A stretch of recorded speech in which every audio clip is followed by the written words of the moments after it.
নমস্কার, আমি চন্দনা। আমার চন্দনা সন্দীপন ব্লগ পরিবারে তোমাদের সবাইকে অনেক অনেক স্বাগত আর অনেক অনেক ভালোবাসা জানি। আজকে আর একটা নতুন ব্লগ শুরু করছি। আজকে হচ্ছে বুধবার আর এখন সময় সকাল 7:40 আর এখন থেকে তোমাদের সাথে নিয়েই ব্লগটা শুরু করলাম। আর আজকে হচ্ছে কারখানায় মাল করা নেই, কারণ বাবা বললো আজকে মাল করবে না, তার জন্য আজকের দিনটা বেশ ফাঁকাই আছি, অতটা ব্যস্ততা নেই। আর এদিকে রান্না করলাম 2 পিস ভোলা মাছ ছিল, সেই 2 পিস ভোলা মাছ তোমাদের দাদা ভাইয়ের জন্য। 1 পিস নিয়ে যাবে আর 1 পিস খেয়ে যাবে, এই জন্য 2 পিস মাছই রান্না করলাম, কারণ মাছ আর ছিল না। আর এইদিকে আমাদের জন্য রান্না হবে হচ্ছে ডালের বড়া। দেখো মুসুরির ডালটা ভালো করে বেটে শিলনোড়ায় বাটা হয়েছে, মা বেটে দিয়ে গেছে। আর এটাকে আমি এখন ভেজে নিচ্ছি, বেশ লাল লাল করে ভেজে নেব। ডালের মধ্যে দেয়া আছে একটু হলুদ, একটু লঙ্কার গুঁড়ো, একটু নুন আর একটু জিরের গুঁড়ো আর কাঁচা লঙ্কা পেস্ট করে, তাহলে বেশ ঝাল ঝাল লাগবে খেতে, বড়াটা দারুণ টেস্টি হবে। তো দেখো বড়াগুলো আমার ভাজা হয়ে গেছে, এবার আমি তুলে নেব। আর একটা একটা করে আমি সব কটা বড়া ভেজে নিলাম। তো দেখো সব ভাজা কমপ্লিট। এরপরে আমি তেলের মধ্যে দিয়ে দিলাম একটু জিরে ফোড়ন আর পেঁয়াজগুলো ভাজা ভাজা হয়ে গেলে দিয়ে দিলাম আলু আর পেঁয়াজগুলো একসাথে ভেজে নিলাম। তারপরে একটু মশলা দিয়ে দিলাম, জিরে বাটা আর আদা বাটা। আর তার মধ্যে ঝোল দিয়ে আমি এদিকে একটু কিছু কাজ করে নিলাম। এই যে বোতলগুলো পরিষ্কার করে নিলাম, 2-3 দিন ধরে বোতলগুলো পরিষ্কার করতে চাইছিলাম, কিন্তু করা হয়ে উঠছিল না, তো আজকে ফাইনালি করে দিলাম। আর ওইদিকে তরকারিটা কিন্তু ফুটছে, তরকারিটা ঝোলটা একটু ফুটে আসলে ওর মধ্যে দিয়ে দেব ডালের বড়াগুলো। তো দেখি এবার হয়েছে নাকি। তো এই যে ডালের বড়াগুলো দিয়ে দিলাম, কারণ তাহলে একটু ফুলে উঠবে, বেশ সুন্দর লাগবে দেখতে আর খেতে।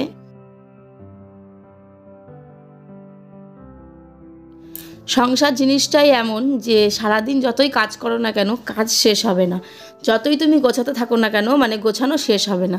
তো যাই হোক, এই যে তরকারিটা হয়ে গেছে, এবার আমি এর মধ্যে দিয়ে দেবো একটু গরম মশলা। আর গরম মশলাটা দিয়ে দেখো আমি নামিয়ে নিলাম। আর একটু ঝোলঝোলই রেখেছি, তার কারণ পরে আবার তরকারিটা টেনে যাবে। আর ডালের বড়ার তরকারি যেহেতু হয়ে গেল, আর এখন ভাজবো উচ্ছে কুমড়ো ভাজা। এটা হলেই আজকে আমার রান্নাবান্না একদম কমপ্লিট হয়ে যাবে। তো বন্ধুরা, এই যে এখন সময় হচ্ছে বিকাল 4টে আর ঘুম থেকে উঠলাম এইমাত্রই। উঠে ভাবলাম একটু নেল পালিশ পরবো, তাই সব আলমারি থেকে নেল পালিশটা বের করতে গেলাম, যে বের করি। তো এই যে বের করে নিয়েছি। আর অনেক দিন ধরে নেল পালিশ পরা হয় না, কাজের চাপে পরা হয় না। আজকে এখন একটু ফাঁকা আছি, তো তার জন্য ভাবলাম নেল পালিশ পরি। আর তার আগে একটা কাজ আছে, কুট্টুসের হাতের নখগুলো কাটবো। ওর নখগুলো একটু বড় হয়েছে, ও তো যখন তখন কাটতে দেয় না, অন্য সব বাচ্চাদের যেরকম সবসময় কাটতে দেয়, ও কাটতে দেয় না। ও খুব চঞ্চল, তো ওর জন্য ঘুমালে পরে আমি নখ কাটি। আমি জানি না ঘুমালে নখ কাটতে আছে কি নাই বাচ্চাদের, কিন্তু আমি আমার ছেলেকে ঘুমালে পরেই তারপরে নখ কাটি। হয়তো রাতেও কাটি দু একদিন দুপুরবেলা ঘুমালেও কাটি। তো এখন আমি ফাঁকা আছি যেহেতু, তার জন্য আগে নখটা কেটে দেবো। এই যে নেল কাটারটাও নিয়ে নিয়েছি, তার জন্য আগে নেল কাটার দিয়ে নখটা কেটে নেব, তারপরে আমি হাতে নেল পালিশ পরবো। এখন 4টে বাজে, মোটামুটি অনেক সময়। 5টা সাড়ে 5টার আগে তো ঘর থেকে বেরোই না, কিন্তু ঘরে দরজা দেওয়াই আছে। দেখো তো বন্ধুরা, দেখো এই যে এখন আমি চলে এসেছি, আমাদের বাড়ির সামনে একটা হাট বসেছে, তো সেই হাটে চলে এসেছি। এইটা আমাদের প্রত্যেক বুধবারে বসে বিকালবেলা। তো আজকে এসেছি আমি কিছু সংসারের জিনিসপত্র কিনতে, এই টাওয়াল নেব, রান্নার আরও অনেক কিছু নেব, তো তার জন্যই চলে এসেছি। আরও টুকিটাকি বেশ কিছু জিনিস কিনবো, তোমাদের সেগুলো আমি অবশ্যই দেখাবো। আর এই হাটে কি কি জিনিসপত্র পাওয়া যায় সেগুলো তোমাদের সাথে একটু শেয়ার করার চেষ্টা করব। পুরোটা হয়তো শেয়ার করে উঠতে পারবো না, কারণ অনেকটা এরিয়া জুড়ে হাটটা বসে, তো আমার দ্বারাই হয়তো সবটা কমপ্লিট হবে না। তো যাই হোক, যতটা পারবো অবশ্যই চেষ্টা করব।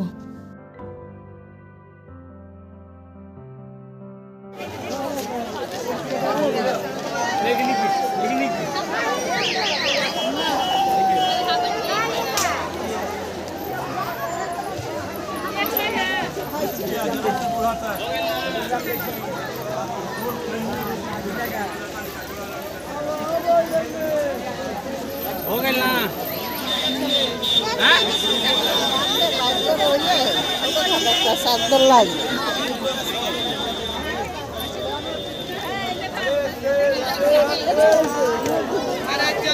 तो कहाँ जूता गिरा था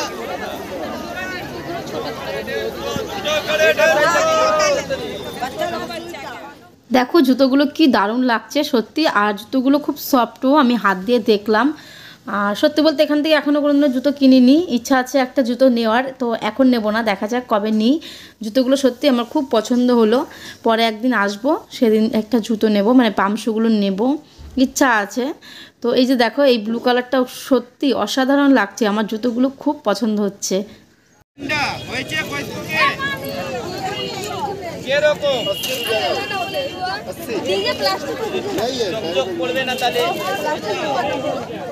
ওটা ছোট আছে সেই জন্য দিচ্ছি না, এটা ধরো এইটা। আরে তো লাল আছে তো কি আছে? कितना करके दिला 30 रुपया चलो। हाँ अच्छा लगा कान वाला कान वाला बा हमारे पास किंदर ना दिनो डायरेक्ट बार कोड के भरल बा और 7 लाख का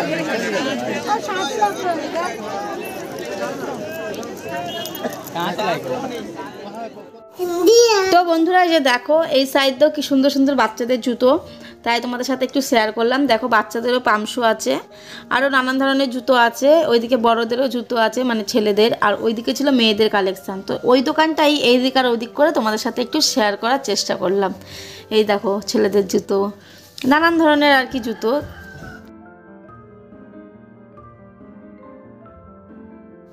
এইদিকে চলে আসলাম দেখো আর একটা স্টলে, এই জায়গাটায় দেখো শুধু নাইটি, এই কাকুটার কাছে নানান ধরনের নাইটি আছে, আর নাইটিগুলো বেশ সুন্দর লাগছে দেখতে।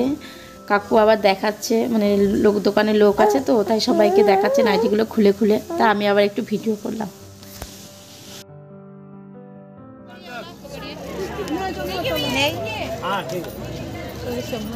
চলো কোন জুড়ি নেবো? हरेक मालदा हरेक मालदा हरेक मालदा हरेक मालदा हरेक मालदा কোন জুড়িটা নেবো? हरेक मालदा এগুলো নেবো মা? কত 10 টাকা ঝুড়ি? 10 টাকা। আমার নাও, কোনটা নেবো? দেখো যেটা ইচ্ছা বেছে নাও। हरेक मालदा हरेक मालदा हरेक मालदा हरेक मालदा हरेक मालदा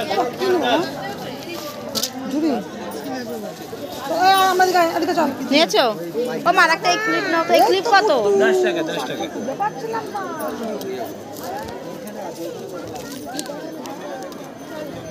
আমার দাঁড়াও তুমি রাখো মা। हरेक मालदा हरेक मालदा हरेक मालदा हरेक मालदा हरेक मालदा हरेक मालदा हरेक দেখো আমরা এই দুটো জিনিস নিলাম, खाली 10 20 रुपया টাকা। में खाली 10 रुपया में। এটা দেখুন।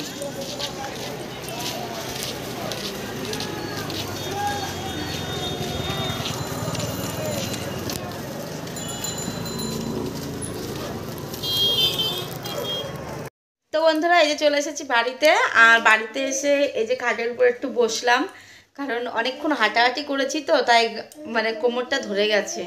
তো আমি খাটের উপর বসলাম, মা যাবে দুধ দিতে, আর কুট্টু আমার সামনেই আছে। এই দেখো, এই বাবাই কি করছো? কি নিয়ে খেলা করছো? সাবান নিয়ে খেলা করছি। দেখো মশা। তো ওই বাসন মাজার সাবানগুলো 3-4 দিন ধরে বাবা এনেছে, ওই 10টা আছে। এইটা নিয়ে 1 2 3 4 5 6 এরকম করে গোনে আর খেলা করে। আর তো বন্ধুরা এই যে দেখো নেল পালিশ পরেছিলাম,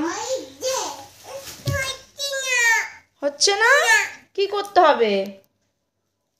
কি করবা বলো আমাকে, আমি বলে দিচ্ছি। 1 2 ওই হাটের ওইখান থেকে কি কি কিনলাম বলো তো? বাসন মাজা কস ব্রাশ কিনলাম একটা, দুটো চিরুনি কিনেছি, কারণ ঘরের চিরুনিগুলো কুটুস কোথায় যে ফেলেছে আমি পাচ্ছি না, তাই একবারে দুটো কিনলাম। আর একটা ঝুড়ি কিনলাম তোমরা দেখলেই। আর কিনেছি আর একটা কী জানি কিনেছি, ও ফুলের মালা কিনলাম, সেটারও ভিডিও তোমাদের দেখিয়েছি। আর কিনেছি হচ্ছে জিলাপি, আসার সময় দেখলাম জিলাপি ভাজছে, তো 30 টাকার মানে 250 জিলাপি নিয়ে আসলাম, মানে মাই নিয়েছে, আমি তখন অন্য জায়গায় ছিলাম। আর তারপরে বাড়ি চলে আসলাম। কী হয়েছে বলো? হচ্ছে না, করো দাও। 1 2 3 4 5 না 8 9 10। এই নাইটে এটা কি এটা বাসন মাজার সাবান। বাথরুম এর সাবান হুম। খুলি তো দেখবো না, যখন আমরা বাসন মাজবো হ্যাঁ তখন দেখতে হবে। তো বন্ধুরা কুট্টু সেখানে খেলছে, খেলুক, আমি যাই রান্নার কাছে, কারণ রাত্রেবেলার জন্য রান্না করতে হবে। আর সকালবেলা যেহেতু মাছ হয়েছিল না আজকে, তার জন্য এখন ডিমের তরকারি রান্না করব। তাহলে চলো ভিডিওটা এখানে শেষ করি। সবাই ভালো থেকো, সুস্থ থেকো।